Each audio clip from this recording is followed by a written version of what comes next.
Now to big news for local malls, an announcement from Macy's that's changing retail. The department store chain is planning to close 150 low-performing stores over the next few years. A specter of retail apocalypse looms ominously in the Canadian market. From the exit of iconic department stores to cherished home goods retailers, many supply chain disruptions are, as we speak, testing the patience of Canadian shoppers. In the course of time, whispers of impending closures in the Canadian retail market keeps getting louder, leaving consumers wondering if their favorite retail store will be the next to succumb to the relentless forces of economic upheaval. According to the Gitnux Market Data Report, the Canadian retail market was valued at approximately 515 billion Canadian dollars in 2020 and accounts for over 2.1 million jobs. When stores close, those jobs disappear and the economic impact can be devastating. For consumers, closing a favorite local store is more than just a minor inconvenience. 63% of Canadians believe that the closure of a local store would have a significant impact on their shopping habits, and 42% agree they have to travel further to find the products they need. The once thriving brick-and-mortar model is being challenged by the tumultuous state of the nation's economy, forcing retailers to adapt or face extinction. But it's not just the economic impact that's causing concern. For many Canadians, these store closures represent a profound loss of community and connection. The local mall has long been a gathering place, a hub of social interaction and shared experiences. When these spaces disappear, so too does a piece of our collective identity. This alarming trend has left household names like The Body Shop, Banana Republic, and Bed Bath & Beyond shuttering locations nationwide. The retail landscape in Canada is undoubtedly undergoing a profound transformation and unprecedented change, the type that makes you wonder if your favorite store may be gone before the year ends. In the wake of these closures, questions abound about the future of retail in Canada. Will brick-and-mortar stores continue to struggle against the relentless march of economic disruption? And what does the closure of these iconic brands mean for the communities they once served? In this video, we will highlight the 7 major chains that have shrunk or are shrinking their store bases in the Great White North, so you know why your favorite stores disappeared and when your next visit might be your last.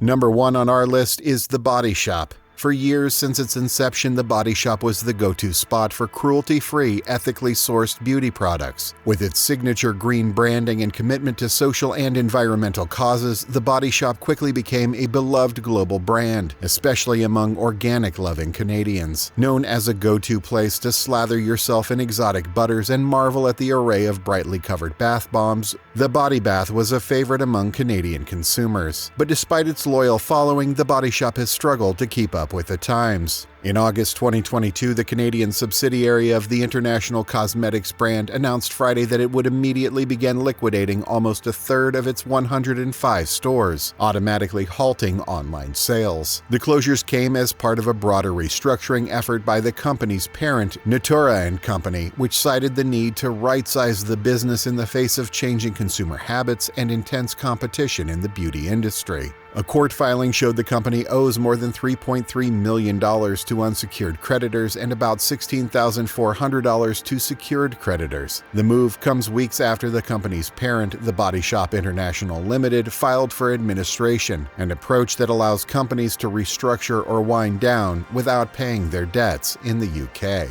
In Canada, the company wants to keep the bulk of its stores and said in a press release it hopes Ontario court proceedings will give it breathing room while it evaluates its strategic alternatives and engages in restructuring. As part of that restructuring, the company will cease accepting and selling new and existing gift cards and will no longer provide refunds and will consider all latest and previous purchases final, said Body Shop North America President Jordan Searle in a memo sent to Canadian staff on Friday and obtained by the Canadian press.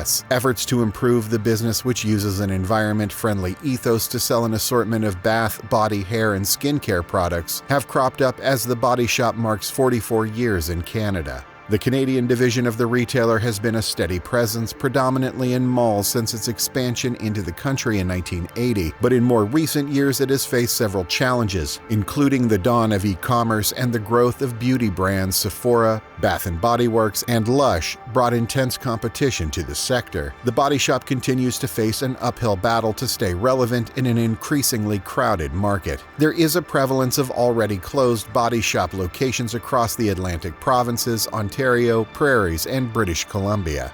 Number 2 is Nordstrom. With its sleek interiors and a curated selection of designer brands, Nordstrom quickly became a favorite among fashion-savvy shoppers. The high-end department store chain, known for its impeccable customer service and luxurious merchandise, has been a fixture in the Canadian retail landscape since 2014. But even Nordstrom hasn't been immune to the Canadian retail industry's challenges. In March 2023, the company announced that it would be closing all 13 of its Canadian stores, including 6 Nordstrom full-line stores and 7 Nordstrom Rack locations. The closures will affect approximately 2,500 employees and are expected to be completed by late June 2023. The announcement came as Nordstrom released its Q4 results, which include net earnings of $119 million in the period ending January 28th, less than the net $200 million earned for the same period in 2023. According to Nordstrom CEO Eric Nordstrom, the decision to exit the Canadian market was driven by the company's inability to achieve profitability in the country. "We entered Canada in 2014 with a plan to build and sustain a long-term business there," Nordstrom said in a statement. "Despite our best efforts, we do not see a realistic path to profitability for the Canadian business." According to the CEO, winding down the company's Canadian operations will enable us to simplify our operations and further increase our focus on driving long-term profitable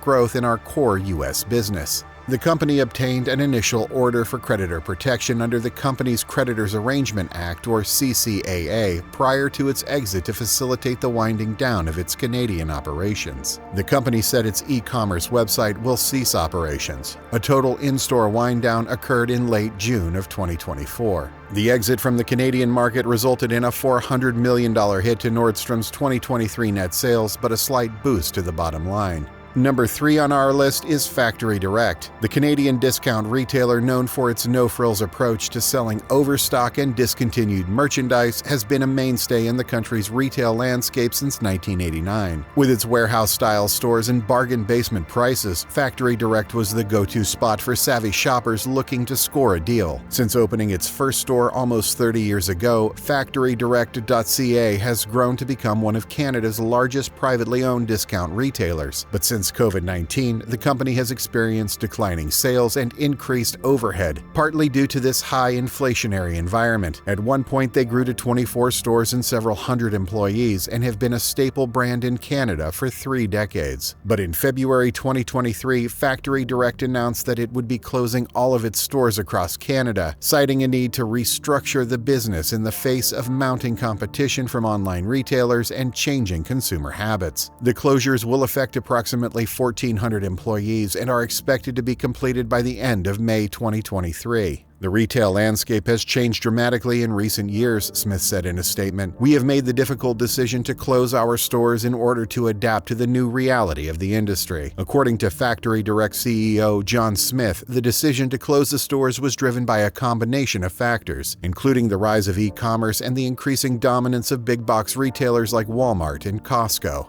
In number 4, we have Banana Republic. The go-to spot for preppy, office-friendly fashion, founded in 1978 as a quirky travel-themed clothing store, Banana Republic quickly evolved into a more mainstream fashion brand known for its classic, tailored pieces and upscale aesthetic. But despite its long history and loyal following, Banana Republic has struggled to keep up with the changing tastes of consumers. In August 2022, the company announced that it would be closing all 20 of its Canadian stores, citing a need to adapt to the new reality of the retail industry. According to the parent company Gap Incorporated, the closures were part of a broader restructuring effort aimed at improving the company's profitability and streamlining its operations. "We are focusing on executing our strategy to deliver profitable growth through the combination of our iconic brands, powerful platform, and talented teams," Gap Incorporated CEO Sonia Singhal said in a statement. "The move will see the end of Banana Republic's brick-and-mortar presence in Canada. However, the brand will still be available to Canadian consumers through its e-commerce e-commerce site. The closure will affect approximately 800 employees across the country. The decision to exit the Canadian market comes as Banana Republic has struggled to find footing in recent years. The brand has faced criticism for its lack of innovation and failure to keep up with changing fashion trends, as well as increased competition from fast fashion retailers like Zara and H&M. In its most recent quarterly earnings report, Gap Incorporated reported that Banana Republic sales had declined by 6% compared to the same period the previous year. The company has been working to turn things around by investing in new product lines and marketing campaigns, but the brand's challenges remain significant.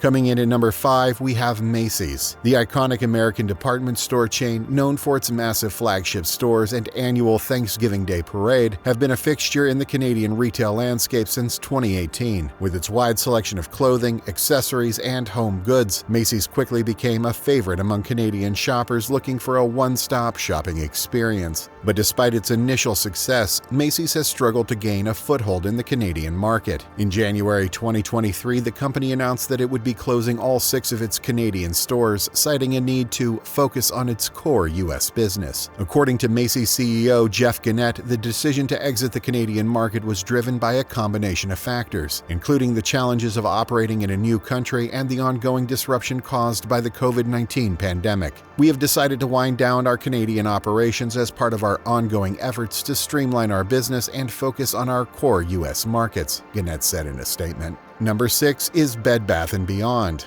The home goods retailer, known for its endless selection of bedding, towels, and kitchen gadgets, has been a staple in the Canadian retail landscape since 1992. With its sprawling stores and frequent coupons, Bed Bath & Beyond was the go-to spot for anyone looking to spruce up their home on a budget. But in recent years, Bed Bath & Beyond has struggled to keep up with the competition. In September 2022, the company announced that it would be closing 54 stores across Canada after posting a $99.5 million net loss, and documents showed its U.S. parent company could no longer support the losses. This development cites a need for the outlet to improve its financial performance and better align its operations with the current retail environment. According to Bed Bath & Beyond CEO Mark Tritton, the closures were part of a broader restructuring effort to improve the company's profitability and position it for long-term success. We are taking a bold and decisive action to improve our financial performance and better position the company for long-term success, Tritton said. Finally, in number 7, we have Lowe's Canada. The home improvement retailer, known for its wide selection of tools, appliances, and building materials, has been a fixture in the Canadian retail landscape since 2007. With its massive stores and knowledgeable staff, Lowe's quickly became a favorite among DIY enthusiasts and professional contractors alike. But despite its initial success, Lowe's has struggled to keep up with the competition in recent years. In November 2022, Lowe's agreed to sell its Canadian retail business to Sycamore Partners for $400 million in cash and performance-based deferred consideration. The firm also announced it would be closing 34 stores across Canada, including 26 Rona locations, 6 Lowe's stores, and 2 Reno Depot stores. According to Lowe's Canada President Tony Siafi, the closures were part of a broader restructuring effort aimed at improving the company's profitability and streamlining its operations. So there you have it, 7 iconic retailers that have announced major store closures in Canada. From beauty brands to home goods stores to fashion retailers, these retail giants are closing their doors at an unprecedented rate, unable to weather the storm of the Canadian retail sector. But while these closures are certainly troubling, they are not necessarily surprising. The Canadian retail industry is a hard nut to crack, an empirical fact exacerbated by the country's tumultuous economic landscape. So the next time you find yourself strolling through the mall, take a moment to appreciate the stores still standing and the hard-working people behind them. Because while the retail landscape may be changing, one thing remains constant: the power of human connection and the enduring appeal of a great shopping experience. If you like this video, hit the like button and help us spread the word. And don't forget to subscribe to get notifications on our latest news and analysis. In the meantime, check out one of these videos here to learn more. Thanks for watching.